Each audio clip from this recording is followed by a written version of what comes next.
¿Qué tal, papá? ¿Cómo estás? Muy bien. Como cuarta generación has de saber que tuvimos una primera, que yo desgraciadamente no conocí.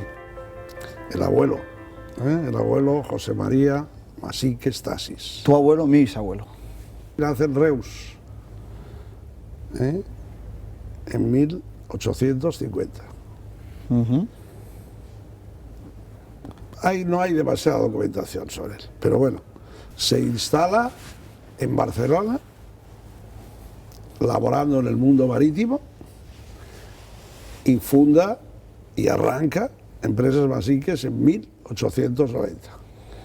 O sea, con 40 años ya, si nace en el 50, quiere decir que... Él hace unas prácticas, se habla aquí, era un mundo de consignatarios y navieros de pailebotes, Sí. Que no es lo mismo que goleta, porque como sabes la goleta es la náutica, y el pailebot, paquebote, es el que lleva carga. Correcto. Y entonces, como te digo, en 1890, en nuestra antigua sede, al lado de las famosas 7 puertas, en los porxos de Chifré, se ubica, número 10, monta su oficina y empieza sus labores de consignación, de estiva. Entonces era la época de las collas portuarias, y mi padre, que es tu abuelo, Miguel Masíquez, irrumpe sobre los 26 años y se encuentra que en el 1930 fallece el abuelo. Y a él le pilla rozando los 29 años, porque papá nació en 1901. Correcto.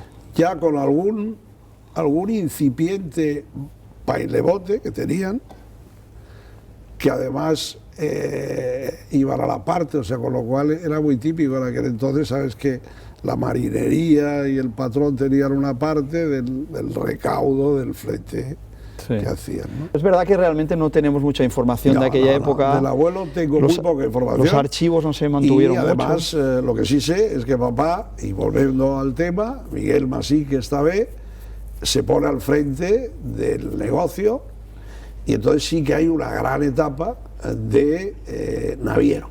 Correcto. Que esto es lo que yo vivía. En el cole me decían de pequeño, tu papá tiene barcos. Sí, sí, mi papá tiene barcos. Barcos que yo ya pillé la etapa donde el pailebot era sustituido por las motonaves. Motoveleros, ¿no? Motonaves. Perdón, motoveleros exactamente, motor, Deus y tal y cual. Entonces, lo que yo no viví fue el periodo de la guerra, que este es un periodo que podríamos hablar, donde Masíquez, con una flota muy importante de barcos, pues hablando en plata, muchos los trincaron y otros sufrieron terribles bombardeos, sí, y hay alguno que está en las aguas del puerto de Barcelona, sí, y otros que estaban medio hundidos que los rescataron. Bueno, yo del tema de la guerra, lo que siempre he oído en casa tuyo y de tus hermanas, porque yo creo que normalmente, bueno, aparte ya nos conocemos, ¿no? Como papá nos conocemos bastante, a ti generalmente no te gusta mucho hablar del pasado y no lo sueles hacer. Es verdad, no hablas mucho de tu padre, no hablas mucho, no recuerdas. Yo me he enterado, a raíz de incorporarme al grupo, cuando me incorporé hace 12 años, me he enterado de muchísimas cosas que no es de gente de alrededor tuyo, no por ti. Fotografías en mi despacho hay muchas. Sí, pero ya sabes, o sea, eso es verdad. Y entonces, por ejemplo, estas historias me he enterado más tarde. Y de la época de la guerra, lo que sí sé es que, bueno, pues, claro, la República se sindicalizaron las empresas, los trabajadores tomaron el control de la empresa, siempre respetando al abuelo, no fue, en ese caso no hubo nunca un problema de, oye, el empresariado que nos explota y tal, sino al contrario, siempre le respetaron y tal. Sé que durante la época de la guerra se siguió la operación, incluso una vez en varios libros hablando de la guerra se ha hablado del naviero Masíquez que utilizaba los barcos, que se utilizaban los barcos de Masíquez para llevar suministros de San Carles de la Ràpita a Barcelona para llevar a gente, hay varias actas. Cambió la faceta, perdona, de llevar sales y cementos y cosas que llevaban los barcos, entonces pues hicieron más temas no lúdicos, sino para comer, ¿no? Sí, y luego hay la historia que me contó Nino, que no sabíamos, del tema de uno de los barcos, ahora no recuerdo si era... El Montjoy, creo que era el Montjoy, efectivamente, estamos hablando motovelero, con motor... Llegamos a tener 33 barcos. Correcto. De aquella época, unos más, otros antes. El Montjoy, la anécdota es que, bueno, la anécdota que fue increíble, saliendo del puerto de Barcelona, en aquel momento la bocana de salida... Mandado por su padre. Exacto, mandado por el padre de Saturnino de Nino, exacto, que era uno de los capitanes del abuelito, saliendo por lo que entonces era la bocana, que sería la altura actual de TCB, donde actualmente está TCB aproximadamente, saliendo justo cuando están saliendo... es cuando se inicia uno de los bombardeos de la aviación italiana a Barcelona. Entonces, entran los aviones en Barcelona, luego lo he leído a posteriori, evidentemente objetivo de los aviones del bombardeo eran puntos estratégicos de la ciudad y entre ellos evidentemente el puerto. Entonces, uno de los aviones lanza una bomba que ellos ven literalmente como les va a dar directamente. Entonces, cae sobre la cubierta, no explota, sino que del peso rompe la cubierta, perfora la cubierta, perfora el casco y cruza la nave. Entonces, no estalla, milagro, un verdadero milagro, porque no estalla, pero claro, hace un agujero en cubierta y en el casco que hace que el barco se hunda. Entonces, por suerte, como estaban en el puerto de Mas, bote al agua, salen y el barco se hundió y ese barco actualmente está en lo que actualmente es TCB, porque se quedó allá y fue un verdadero milagro, porque lo normal es que la bomba al tocar cubierta hubiese estallado, pero no estalló. ¿No? Yo tuve la suerte de tener un padre, don Miguel Masí, esta vez, que era una figura importantísima del puerto de Barcelona.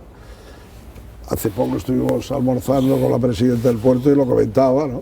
Comentábamos un poco la historia, ¿no? Y bueno, mi padre pues estuvo en lo que sería todos los estamentos de la comunidad portuaria y estuvo en la Junta, entonces era la Junta de Obras del Puerto. Recordar que lo del APB ha sido a posteriori, ¿no? Creo que incluso ahora va a hacer pronto, o están en plenos 150 años.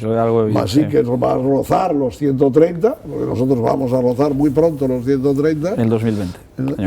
Y el puerto pues ya estaba en 150. Y papá pues era, me acuerdo que tenía unos gemelos preciosos de la Junta de Obras del Puerto. Y luego ya posteriormente pues ya fue la autoridad portuaria. Y esa etapa de los barcos... Y estaba en la Cámara de Comercio. Estuvo en la Cámara de Comercio. Industria y Navegación. Y era el presidente... Cámara de Industria, Comercio y Navegación. Exacto. Y fue una etapa muy bonita que yo viví de joven y que... No, hombre, luego más tarde, sí, pero la etapa, o sea, la parte a partir de los 60 es cuando se empiezan a hacer los barcos ya no de madera, sino de barcos de acero. Los barcos de acero. Creo recordar que en los astilleros de Tarragona el primer barco que se hizo fue Masiques, y he visto el vídeo, en la OB tenemos el vídeo de la inauguración, etcétera, que sales muy joven, por cierto, con 19 años, sales fumando. Sí. Y sale la abuelita y el abuelito. La botadura del barco. Con el champán y tal. El primer barco que se montó en los astilleros de Tarragona. Efectivamente. Y bueno, entonces tuvimos una etapa de barcos interesante, muy buena. Pero íbamos compaginando siempre con actividades aduaneras, no olvides. Correcto. Con y estibadoras. Estibadoras. Nuestro equipo estibador. Las collas, ¿no? Las famosas collas. La colla Masiques, tenía un encargado general que era Antonio González, el del vídeo. Correcto. Y bueno, entonces nosotros, es importante, tuvimos una gran época cementera. Sí. A Masiques, así como ahora Masiques huele a café, y mucha gente me dice que efectivamente el café es nuestro poco core business. En aquella época nosotros nos hinchábamos literalmente de llevar cemento a las islas. Yo me incorporo al despacho después de una etapa estudiantil, después de una etapa un poco en Londres. Y encima los años 70 son unos años complicados para el grupo. Sí, bueno, para el grupo no, los años 70 son complicados para todos los navieros en general. Para todas las empresas familiares hay que hacer una revolución casera y unos cambios que a veces pueden ser traumáticos. Esto lo digo en general. Pero insisto, esos años son difíciles y aquí podemos explicar, ¿no?, el tema de los años 70, aparte de un poco la inestabilidad política, 75, tal, Franco, no sé qué, etcétera, sobre todo a nivel naviero muy complicado por el tema de las crisis del petróleo, muy complicada la crisis del petróleo, y luego además es verdad que nos engancha con el tema de mala suerte relativamente, que ahí tenemos varios incidentes repetitivos. Sí, sí. La etapa naviero, si me permites, que yo la viví, se finaliza con siniestros importantes. En forma de hundimientos. Con barcos recién, como adquiridos. Que dice, adquiridos y aún en fase de pago, y realmente pues esto, y unido a que ya cambió la etapa. No, pero cuéntalo, que te llamaban por la mañana. Entonces, pues... eso siempre lo has contado, es impactante. Bueno, sí, claro, épocas traumáticas, perecer un barco y oírlo desde casa no es grato, ¿no? Yo recuerdo una noche en la costera, porque entonces la telefonía entre los barcos no era como ahora, y entonces pues llamara, el barco se hunde, la tripulación ha de saltar a tierra. Deme permiso, señor don Miguel, tal. Sí, sí, realmente fue una etapa difícil.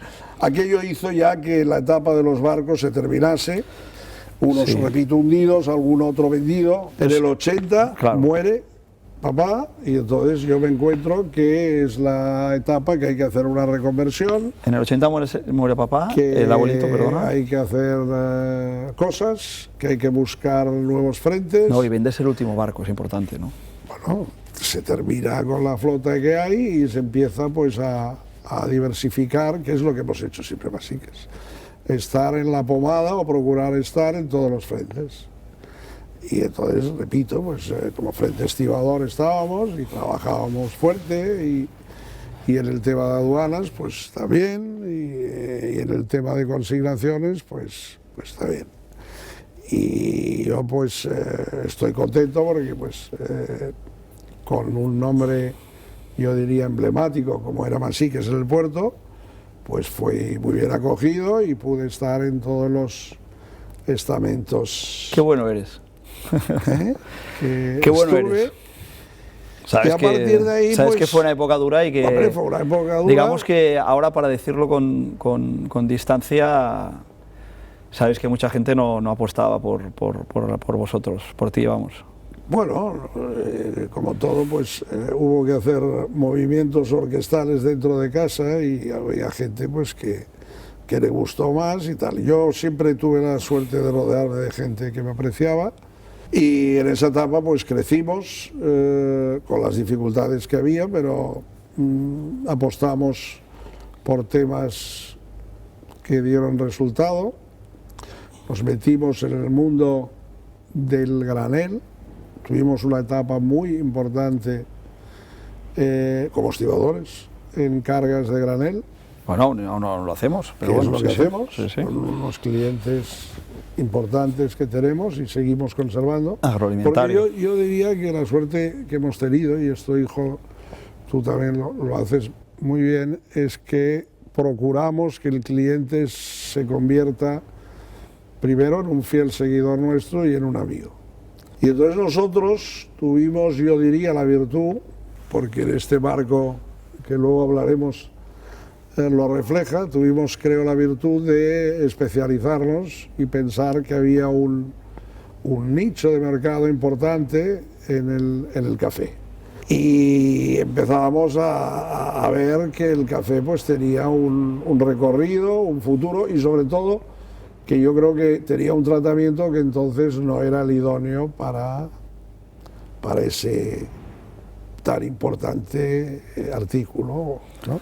O sea, el tema es, hasta el año 79-80, el café es comercio de Estado. Comercio de Estado, controlado por la Comisaría de Abastecimiento en Madrid, que decide no solo las licencias de importación que le dan a cada tostador, toca la cantidad de café verde que se puede importar, sino que el Madrid decide en qué países se compra el café, a qué precio, con qué naviera, porque entonces había una naviera estatal, pabellón con qué naviera se trae ese café, en qué puerto se descarga, quién es el agente de aduanas y quién hace toda la operación. Es decir, era un mercado controlado. Un coto semicerrado. Un coto cerrado al 100% por los amigos de quien fuese, ¿no? Hasta el año 79 el café es comercio de Estado, y que en el 79-80 se liberaliza. Cuando se liberaliza, pues claro, todos los tostadores que había en España, que eran muchísimos, y España en concreto es un país de muchos tostadores pequeñitos, sobre todo pequeños,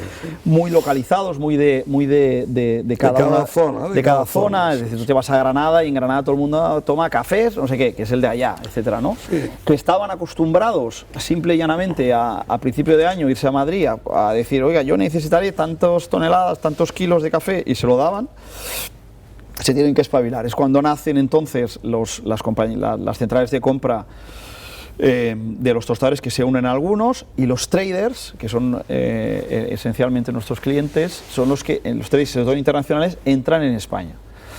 Entran en España y pueden empezar a entrar. Y luego el flujo logístico del café empieza a desviarse de aquellos puertos que decían donde tenían que ir, con aquellas navieras, empieza a desviarse donde el mercado lo necesita. Entonces es evidente que, y aquí hay una cosa importante, el hecho de que en Cataluña hubiese en aquel momento ya haya fábricas importantes de consumo, hace que mucho café se empiece a desviar al puerto de Barcelona. El problema era el tratamiento que se hacía a ese café. Durante esos años 80, que por la parte aduanera es donde entramos en el mundo del café, porque empezamos a hacer despachos de aduana de la mano de estas fábricas que están generalmente en Cataluña, que necesitan un agente de aduanas, y que el que hasta aquel momento lo estaba haciendo desaparece, y bueno, lo tomamos nosotros, entramos nosotros, y es cuando entramos en el mundo del café. Pero aquí yo creo que viene la parte más bonita, que es totalmente mérito tuyo y de tu equipo, que veis claramente que aparte de la temática aduanera, la parte logística se tiene que solucionar, porque no puede ser que... Totalmente.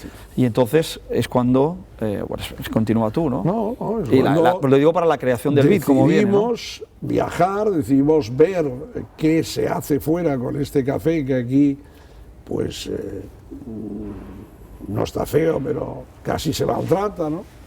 Y vemos cómo lo hacen en estos grandes centros norte de Europa, esencialmente. Norte de Europa, especialmente, y decidimos hacer algo similar y nos ponemos en contacto con el puerto de Barcelona, con el consorcio de la Zona Franca, y es donde Masiques ve que este es un viaje que solo es muy difícil hacer.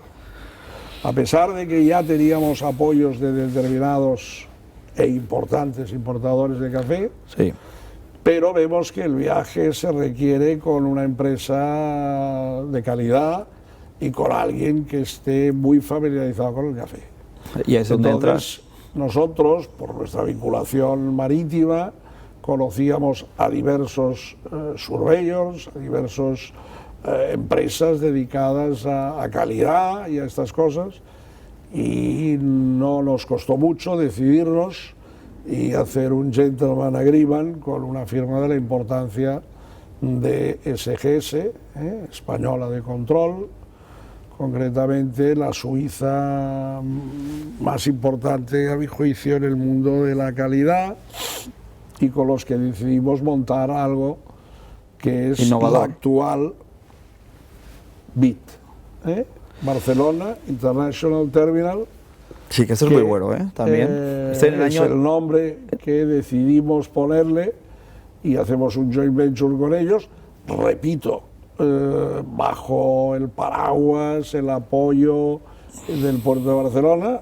No quiero citar los presidentes de entonces porque con todos me he llevado maravillosamente bien, pero nos ayudaron mucho, algunos directores comerciales también, y con el consorcio de la Zona Franca, que no olvidéis fue el casero que nos recibió. Nos interesaba mucho estar aquí, esto te lo dejo explicar a ti. Si aquí la clave, sí, exacto, yo te complemento un poco dando las claves del business, del negocio. Es decir, el hecho de tener a una compañía como SGS yo creo que fue una decisión súper inteligente y acertadísima, y con los años se ha demostrado. Por varios motivos. Primero, el conocimiento de la manipulación del café lo tenían. Ellos en aquel momento tenían almacenes en el norte de Europa, pero bueno, no lo mucho. hicimos tanto por eso. Pero sobre todo era porque ellos, su principal negocio, la primera multinacional del mundo en certificación de procesos logísticos, pesos, etcétera, ellos certificaban los pesos recibidos, los pesos salidos, la calidad recibida, etcétera. Que eso era una garantía total. Que eso era lo más importante, el hecho de estar en zona franca aduanera. Claro, estamos hablando del año 85. Ahora, visto ahora con perspectiva, dices, bueno, tampoco era tan importante. Ahora mismo estamos en el año 2019. Hoy por hoy tú puedes existe el concepto del depósito aduanero. Tú puedes tener un almacén que no tiene por qué estar en el puerto, que lo puedes crear como un depósito aduanero y puedes tener mercancías sin deduanar. Pero en aquel momento, estamos hablando, insisto, en el año 85, ni siquiera estábamos en el 86 en la comunidad.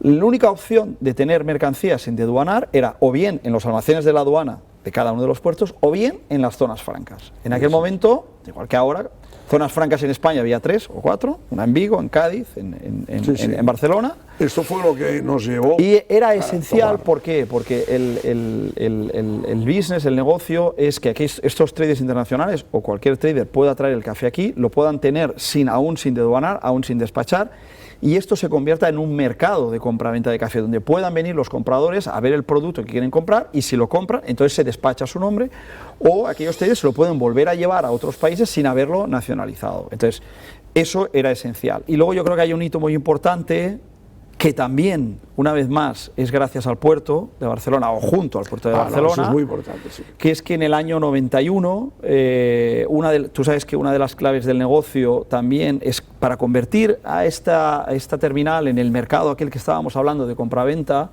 y también de cara sobre todo a los traders, era muy importante el hecho de convertir al almacén en un almacén entregable de bolsa, ¿no? Como sabes, y lo hemos comentado, pero yo lo digo sobre todo para los demás, al final del café tenemos las dos grandes variedades, Robusta arábica. El Robusta cotiza en Londres, el arábica cotiza en la bolsa de Nueva York. Principalmente en España el café que se recibe más es el Robusta, y entonces es por eso que el puerto de Barcelona va con nuestra mano, conjuntamente con nosotros. Yo creo que se hizo otra vez un gran joint venture. Hay un viaje a Londres, que yo tengo alguna anécdota de ese viaje a Londres, para explicar que el puerto de Barcelona sea un puerto entregable para cafés robustas. En aquel momento no había ningún entregable de robustas en el Mediterráneo.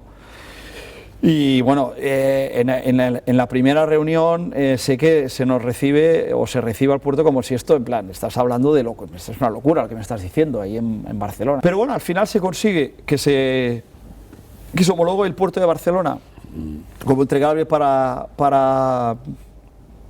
bolsa, para el mercado de Robusta, y evidentemente nosotros automáticamente nos homologamos como Tenderable Warehouse de Robusta, y eso también reactiva mucho el mercado, hace también que muchos traders tengan la tranquilidad de saber que si ponen su café aquí, es un almacén que puede en cualquier momento poner ese café, venderlo o comprarlo a la bolsa, ¿no? Y eso fue un hito importante. En el año 2008, yo ya incorporado, hicimos lo mismo en Nueva York, que también lo hicimos de la mano del puerto. Recuerdo, ese viaje ya lo hice yo, por eso con los comerciales del puerto en aquel momento que vinieron con nosotros. Recuerdo también la primera reunión en el Exchange en New York, presentando. La verdad ya era otra cosa, nos recibieron ya muy bien. Aquello se pudo hacer también porque hubo un cambio de reglamentación entre la bolsa de Nueva York y la bolsa de Londres, que llegaron a un acuerdo para cruzarse puertos entregables. En aquel momento, hasta aquel momento, Londres tenía puertos entregables en Europa y no podía tener en Estados Unidos, y el arábica tenía puertos entregables en Estados Unidos pero no tenía en Europa. Entonces se llega a un acuerdo para cruzarse puertos entregables, y en este cruce hay una gran batalla para ver dentro de Europa, en el Mediterráneo, qué puerto es el entregable, si nosotros o Génova-Trieste, que es el otro gran puerto, como dijésemos, en el Mediterráneo. Y hay una batalla muy potente en la que luchamos fuertemente, y conseguimos que el puerto entregable para Londres, para Nueva York, disculpa, fuese a Barcelona, y me acuerdo perfectamente ese viaje. Esto ya fue en el 2008. Pero bueno, volvamos para hacer cronológicamente. Sí, muy Repito, tenemos la suerte de hacer el joint venture, empezamos, BIT crece, Basique sigue con todas sus otras actividades, que no las hemos de olvidar y que luego las citaremos, y a mí me toca la decisión de quién puede ser continuador de la empresa y sobre todo quién está capacitado para ser el consejero delegado en esta nueva etapa, porque los tiempos pasan y la gente que conmigo me acompaña, pues los años también pasan y sus virtudes no decrecen, pero son necesarias un cambio generacional. Entonces, a mí me entra la duda de dónde voy a fichar, de dónde voy a buscar. Y es cuando yo creo que tú has de explicar un poco tu etapa y donde yo, entre comillas, negocio contigo la incorporación. No lo teníamos nada claro, ¿eh? Que no lo teníamos nada claro y lo podemos explicar. No teníamos nada claro. Yo no lo tenía bueno, yo no tenía nada claro. Vamos. Tú no lo tenías nada claro y yo, que no lo había pasado maravillosamente bien por una serie de circunstancias, porque yo quizás no tenía la preparación suficiente que es necesaria y me costó. No me fue mala fiesta, pero me costó. Yo tenía clarísimo cuando acabé la carrera que yo no me quería incorporar a Basique ni loco, vamos, o sea, no. Y de hecho por eso me busco la vida y entonces acabo la carrera después de unas prácticas y tal, ficho por Andersen Consulting, o me ficha Andersen Consulting, ahora es Accenture, y estoy haciendo mis cosas por el mundo. Estuve prácticamente 8 años y no sé si te acuerdas, que yo acabo un proyecto, no recuerdo ahora cuál, un final de enero, y no me asignan un nuevo proyecto hasta marzo. Ah, bueno, sí. Entonces tengo un febrero, un prácticamente 3 semanas de febrero, que en Accenture me dicen, oye, pues cógete las de vacaciones, haz lo que quieras y tal. Y entonces yo, en vez de irme de viaje, que es lo que hacía todo el mundo, aprovecho y me voy de viaje a donde sea, te dije, no sé si te acuerdas, te dije, oye, voy a aprovechar estas 3 semanas y vengo al despacho y te hago un proyectito de 3 semanas de conocer la compañía. Y recuerdo perfectamente de ir a Paseo Isabel II, cuando estabais allá. Un stage, valga la expresión. Me acuerdo, hice un calendario, aún lo tengo, el proyecto hecho, hice entrevistas con todos los directores de cada departamento, un poco de explicar explicar el modelo de negocio, hacer un pequeño análisis, también con incluso análisis de cuentas, aunque la parte económica era menos importante, sobre todo de procesos, incluso. Recuerdo que al final hice un pequeño resumen de cómo veía el negocio y hacia dónde creía que tenía que ir el negocio, y te lo presenté y tal. Me suena algo de un brainstorming. Incluso lo tengo ahí. Y entonces eso ya puso un poco la semilla. Fuiste un tipo inteligente porque me metiste la semilla ahí, aunque yo me fui a hacer mis proyectos. Entonces en el 2005, cuando me haces la propuesta de, oye, incorpórate, que yo no lo tenía claro, insisto, ¿ya os habíais cambiado de oficina a las actuales oficinas? Una de las cosas que nos hizo cambiar fue, primero, que ya no cabíamos, y segundo, que no, exacto, los alquileres esto también yo me participé, un palo tremendo, porque me dices, oye, estamos ahí en las oficinas y nos están subiendo los alquileres, y entonces yo te digo, pero ¿cómo alquileres? O sea, debía ser el año 2003, llevamos más de 100 años alquilados. O sea, llevamos 100 años. Toda la zona aquella es de alquiler. El dueño, y tiene un dueño. Yo digo, podríamos haber comprado 3 veces el edificio. No querían. ¿Sabes? No querían. Entonces es cuando te digo, acuérdate que te dije, oye, pues entonces nos vamos, os vais, vamos, pero no de alquiler, o sea, de compra, porque no puede volver a pasar que pasen. Y entonces es cuando, y esto ya dices vosotros, decidís iros a las actuales oficinas de compra, que por cierto están ya pagadas y repagadas, o sea que fue una buena decisión, ¿no? Evidentemente. Sí. Al final, en 2005 me incorporo y yo te dijimos, haremos un año de test, de prueba. Sí. Tuvimos un almuerzo con los ejecutivos en el Travinou, si no recuerdo mal, y allí hubo la presentación y hubo... Bueno, ya nos conocían, pero bueno. Evidentemente los conocías, pero hicimos la presentación, ¿no? Y a partir de ahí empezaste a ver Sí, yo me sentí como, yo tenía muchas dudas, pero también es verdad que personalmente también fue una época que... Pero a ti te acogieron muy bien, cosa que sí, yo es verdad. lo tuve más difícil. Esto es o sea, es tu éxito, ¿no? Que hiciste que me cogiese, yo también me incorporé ya con experiencia. Lógico. Pero bueno, pero... Orlando Plata no le hicieron la cama, no te hicieron la cama como... No. Como te habían hecho a ti, ¿no? Como me habían hecho a mí. La clave de todo yo creo que también es que tú siempre, ya lo has dicho antes y es totalmente cierto, tú siempre has confiado mucho en los ejecutivos que tienes alrededor y conmigo dices lo mismo. Yo desde el principio he sentido que las decisiones que yo tomaba no estaban fiscalizadas por ti, las compartíamos, etcétera, ¿no? Y yo creo que eso hace que se sienta cómodo. No, y yo también estoy muy contento porque, hombre, yo creo que Masiques ha dado un gran salto de calidad. Piano, porque piano. La incorporación ha sido acertada. Piano, piano, y se esto es arriba una cosa que se sabe.